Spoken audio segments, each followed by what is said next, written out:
नमस्कार दोस्तों, मैं हूँ पॉलिटिक्स बाबा और अभी जो चाइना की गले की हड्डी बना हुआ है ना, वो ताइवान में जो चुनाव हो रहा है, लोकतंत्र का चुनाव हो रहा है, वह लगातार परेशानी कर रहा है चाइना को। चाइना लगातार धमकियाँ दे रहा है ताइवान को, तुम्हारा हम ये कर देंगे, हम वो कर देंगे। इस बीच में ही उनके एक राजनीतिक की बयान सामने आया कि शी जिनपिंग जो चाइना के राष्ट्रपति है, वह ताइवान पर आक्रमण करने का प्लान बना रहे हैं, वहाँ पर अटैक करने का प्लान बना रहे हैं। यह वहाँ के ही एक राजनीतिक ने कहा और यह भी बोला है यदि ताइवान इस प्रकार की वो करेगा तो हम उसे उचित दंड देंगे। अब दंड किस बात का देंगे, क्या कर दिया ताइवान ने ऐसा जो चाइना दंड दे रहा है? वो तो पहले से ही कभी एयरफोर्स भेज देता है उसकी बाउंड्री में, कभी नेवी घुसा देता है। तो इस प्रकार की हरकतें तो चाइना करता रहता है ताइवान की तरफ। पर अब ये ताइवान क्या कर दिया, उससे पहले मैं आपको इसकी ज्योग्राफी लोकेशन बता देता हूँ ताइवान की। देखो ये ताइवान है, वो ताइवान है और ये चाइना है। तो ये ताइवान छोटा सा है, अब ये छोटा सा है पर इसकी भाई साहब तगड़ी वो है, मतलब जीडीपी वगैरह, और ये सबसे भयंकर तरीके से है। ये लोकेशन में आप देख सकते हो। अब इसकी आबादी है, जो एरिया है, पूरा एरिया ताइवान का एक छोटा सा टापू का, ये 36,169 वर्ग किलोमीटर है। और इसमें जनसंख्या भी कोई खास नहीं रहती। जनसंख्या है 2-2.5 करोड़ की, मतलब 23 मिलियन है, 23 लाख के समथिंग इसकी जनसंख्या। इस वो मतलब 2 करोड़, मतलब 2-2.5 करोड़ का राउंड फिगर में लगा लो आप। ये दुनिया की 21वीं सबसे बड़ी अर्थव्यवस्था। देखो छोटा सा टापू है पर देखो कितना समृद्ध है, 21वीं बड़ी अर्थव्यवस्था।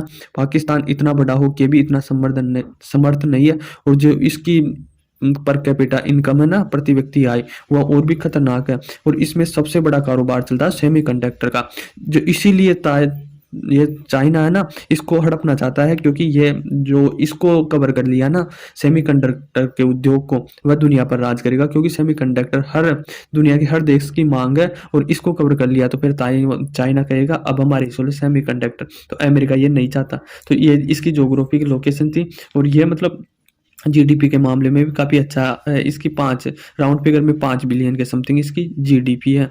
तो ये 500 बिलियन जीडीपी है। तो इसको चाइना कह रहा है कि लगातार कह रहा है कि हम आपको दंड देंगे, दंड देंगे। अब ताइवान ने किया क्या है कि ताइवान में चुनाव हो रहे हैं और वहाँ पर लोकतंत्र आ रहा है, मतलब लोकतंत्र, लोग जा रहे हैं अपने हिसाब से अपने कैंडिडेट को सिलेक्ट कर रहे हैं, उसको वोट दे रहे हैं और वोट दे रहे हैं कि उसको जिता रहे हैं। तो चाइना का यही कहना है कि इस प्रकार से आप नहीं कर सकते हो, ताइवान हमारा हिस्सा है और हमारे हिसाब से होगा, जबकि ऐसा नहीं है। और ये भी बोल रहा है चाइना कि ताइवान इतनी स्वतंत्रता के कदम नहीं बढ़ा सकता कि जो मन में आए वही कर रहा है, कुछ भी उसके मन में आ रहा वो नहीं कर सकता, इसकी हम उसको उचित दंड देंगे। अब ये दंड क्या देगा भाई, जो वहाँ पर उसने पहले ही बोल दिया ताइवान में, भाई हम लोकतंत्र के हिसाब से जिएंगे और लोकतंत्र के हिसाब से ही हमारा कैंडिडेट चुन के आएगा। तो चुनाव तो होंगे ही, जैसे ही कार्यकाल समाप्त होगा दूसरे राष्ट्रपति का तो वहाँ चुनाव होगा। तो ये सोच रहा भाई ये नहीं होगा। अब ये एक तरफ मना भी कर रहा है भाई चुनाव नहीं होगा, और दूसरी तरफ इसका क्या बयान आ रहा है कि चाइना ने मना किया है मतदाताओं को।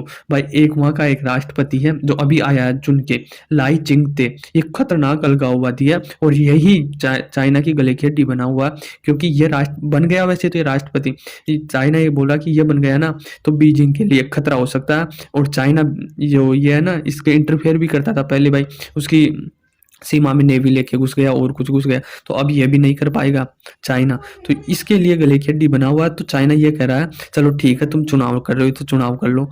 पहले तो ये सजा दे रहा था भाई चुनाव क्यों रहे, लोकतंत्र क्यों रहा। तो चाइना लगातार धमकियां दे रहा।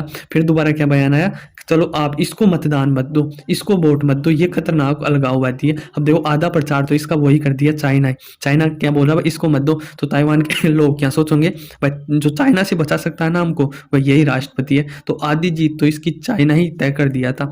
अब ये मतलब खतरनाक है, ये कभी बस में नहीं आएगा चाइना के। तो ये खतरनाक है। अब उसके बाद में एक और बयान सामने निकल के आया है इसका, चाइना का, कि हम ताइवान को मिलाने के लिए कभी बल का प्रयोग नहीं किया। भाई तुम कर भी नहीं सकते हो, क्योंकि तुम्हारी जीडीपी ऐसे गिर के आएगी खट से, और तुम कवर नहीं कर सके, क्योंकि ताइवान के पीछे अमेरिका का हाथ है और अमेरिका से आप ऐसे पंगा नहीं ले सकते।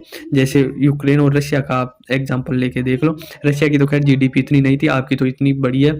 सैंक्शन इतने लगेंगे कि इतनी बड़ी इकोनॉमी ने झट से नीचे गिर जाएगी। और आपने कभी किसी से युद्ध भी नहीं लड़ा, तो एक्सपीरियंस भी नहीं है आपको। तो चुनावों के परिणाम तय, और फिर क्या बोल रहे हैं, चलो ठीक है चुनाव हो भी गए, ये राष्ट्रपति जीत भी गया। तो अब क्या बोल रहे हैं कि चुनाव का रिजल्ट जो भी हो, ताइवान हमारा हिस्सा है और हमें इसे लेकर रहेंगे। अब ये मतलब बयानबाजी, ऐसी हरकतें कर रहा है ताइवान।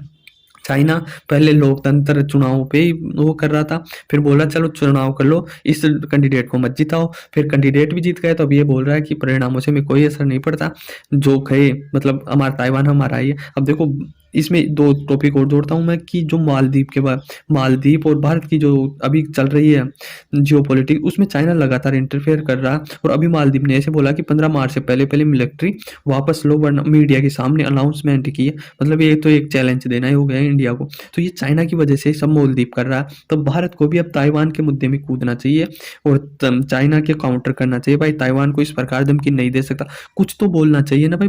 ये हमारे बीच में इतना कर रहा, वो पीओके में पूरी सड़क लेके गया चाइना पाकिस्तान में, वो इतना इंटरफेयर कर दिया हमारा विवादित मामला में, इतना वो कर दिया, तो हमको कुछ तो बोलना चाहिए ना। भारत बोलता नहीं है। अमेरिका ने भी ये बोला था कि चाइना ना, ये भारत बोलता नहीं है हिंद इसमें इसको किंग बनना है भारत को, पर ये बोलता ही नहीं है कुछ, चाइना को कुछ बोलता ही नहीं। भाई ऐसे थोड़ी बोलोगे, हमारे साथ ही बोलो हिंद महासागर में आपकी नेवी इतनी खतरनाक है, इतनी दमदार है, फिर भी आप कुछ नहीं बोलते हो, तो ऐसे काम थोड़ी चलेगा। ऐसे रिलेशन सबके साथ मेंटेन नहीं हो सकते। यदि ताइवान और चाइना कुछ कर रहा है तो चाइना को मुंह तोड़ जवाब देना चाहिए। जियो पॉलिटिक्स तो खेलनी चाहिए ना कम से कम, पर कुछ बयानबाजी कुछ होती नहीं है, चाइना के खिलाफ कुछ करते ही नहीं भारत। भाई करना पड़ेगा आपको, आप एक 5वीं बड़ी इकोनॉमी बन चुकी है और जियो पॉलिटिक्स में आपका एक बहुत बड़ा रोल है, तो चाइना को दबाने के लिए ताइवान का साथ देना ही है भारत को, और मतलब हिंद महासागर में काउंटर करने के लिए अमेरिका के साथ बोलना ही पड़ेगा चाइना के खिलाफ, और कोई रास्ता नहीं है।